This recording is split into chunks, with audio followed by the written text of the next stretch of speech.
JDS ಸಿದ್ಧಾಂತವನ್ನು ಮನಸ್ಸಾರೆ ಒಪ್ಪಿದ್ದೇನೆ.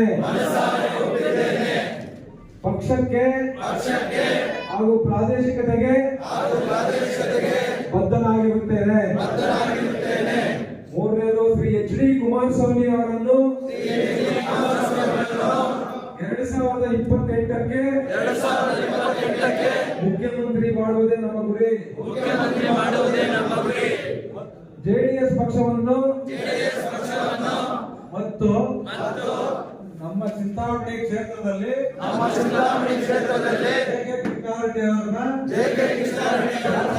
ಆಯ್ಕೆ ಮಾಡುವುದು ನಮ್ಮ ಗುರಿ.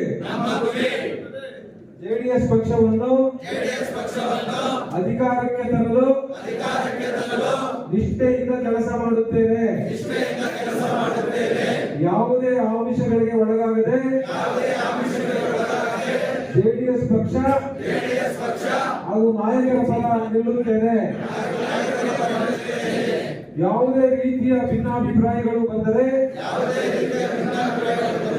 ಪಕ್ಷದ ನಿಲುವುಗಳಲ್ಲಿ ನಿರ್ಧಾರಗಳಲ್ಲಿ ತಪ್ಪು ಕಾಣಿಸಿದರೆ ಪ್ರಾಮಾಣಿಕವಾಗಿ ಪಕ್ಷದ ಪ್ರಮುಖರಿಗೆ ತಿಳಿಸುವ ಪ್ರಯತ್ನ ಮಾಡುತ್ತೇನೆ. ಪಕ್ಷಕ್ಕೆ ಧಕ್ಕೆ ತರುವ ಯಾವುದೇ ಕೆಲಸಗಳನ್ನು ಮಾಡುವುದಿಲ್ಲ ಹಾಗೂ ಪಕ್ಷದ ಯಾವುದೇ ನಾಯಕರನ್ನು ಅಗೌರವದಿಂದ ಕಾಣುವುದಿಲ್ಲ.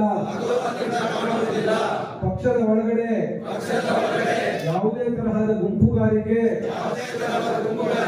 ಅಥವಾ ಒಳ ರಾಜಕೀಯ ಮಾಡುವುದಿಲ್ಲ. ನನ್ನ ನಿಷ್ಠೆ ಯಾವತ್ತಿದ್ದರೂ ನಮ್ಮ ಪಕ್ಷಕ್ಕೆ ವೈಯಕ್ತಿಕ ಲಾಭಕ್ಕಾಗಿ ಪಕ್ಷದ ಸ್ಥಾನ ಹುದ್ದೆಯನ್ನು ದುರುಪಯೋಗಪಡಿಸಿಕೊಳ್ಳುವುದಿಲ್ಲ. ಪಕ್ಷದ ಸಹ ಕಾರ್ಯಕರ್ತರೊಂದಿಗೆ ಸಂಘರ್ಷ ಸೃಷ್ಟಿಸದೆ ಒಗ್ಗಟ್ಟಿನಿಂದ ಕೆಲಸ ಮಾಡುತ್ತೇನೆ. ನಮ್ಮ ನಾಡು ನಮ್ಮ ಪಕ್ಷಕ್ಕೆ ನಿಷ್ಠೆಯಿಂದ ಇರುತ್ತೇನೆ. ಜೈ ಕರ್ನಾಟಕ, ಜೈ ಜೆಡಿಎಸ್.